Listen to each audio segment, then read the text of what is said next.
বাবা কিভাবে সে ভালো থাকবে সেটা আমি বুঝি, সমাজ বুঝবে না। সো আমি সমাজের তোয়াক্কা করছি না।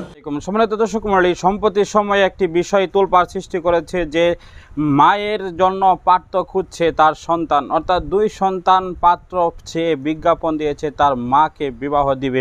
এমন ঘটনাটি ইতিমধ্যে তোলপাড় সৃষ্টি করেছে। ইতিপূর্বে কিন্তু ইতিহাসে এরকম কোনো ঘটনাই কিন্তু পাওয়া যায় না। এই দুনিয়ার ইতিহাসে এই বিরল ঘটনা ঘটিয়েছে। আমরা দেখব যে সেই ছেলের বক্তব্য এবং তার পরিবারের বক্তব্য যে কেন তার মায়ের জন্য পাত্র চাচ্ছে সেই সন্তানের কথাগুলো কতটুকু যুক্তিধর, অবশ্যই শেষ পর্যন্ত শুনবেন। এবং এই বিষয়টি নিয়ে কে কী মন্তব্য করছে সেই বিষয়টি থাকবে ভিডিওতে। অবশ্যই ভিডিওটি শেষ পর্যন্ত দেখবেন। চ্যানেলে যদি নতুন হয়ে থাকেন সাবস্ক্রাইব করে নেবেন, সাথেই থাকবেন। আসুন দেখে আসি সম্পূর্ণ বক্তব্য। দর্শক মানে সম্পূর্ণ বক্তব্যটি শুনলেন, অবশ্যই বুঝতে পারলেন যে এখানে ক্লিয়ার হয়ে গিয়েছেন যে দুইটি সন্তান, তার দুটি সন্তানই কিন্তু এই মহিলার দুইটি সন্তানই ব্যস্ত থাকে কর্মক্ষেত্রে। ছোট সন্তান অনলাইনে কাজ করেন, তার বড় সন্তান কিন্তু ব্যবসা বাণিজ্য করেন।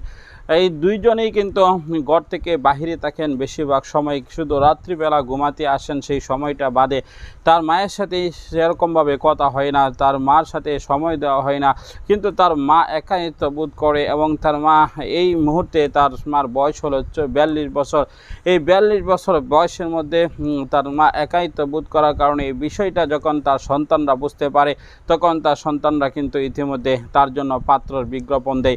এই বিষয়টি আপনি কোন চোখে দেখছেন? ইতিহাসে বিরল এই ঘটনাটি নিয়ে আপনার কি মন্তব্য অবশ্যই জানিয়ে দিবেন কমেন্টস বক্সে মূল্যবান মতামত। তবে আমি কিছু গুরুত্বপূর্ণ বিষয়ে কথা বলবো, অবশ্যই শেষ পর্যন্ত শুনবেন। কেননা এই মহিলার যে দুটি সন্তান যে ব্যবস্থাপনা করেছে এবং যে বিজ্ঞাপনটি দিয়েছে, ইতিমধ্যে সেটি একটি যুক্তিধর বিষয়। আপনার কি মনে হয় এই বিষয়টা আপনার দৃষ্টিতে কি যে সঠিক হয়েছে কিনা জানিয়ে দিবেন। তবে এখানে ইসলামী শরিয়া অনুসারে কোনো ভুল কাজ করেনি, মূলত এটাই করা উচিত।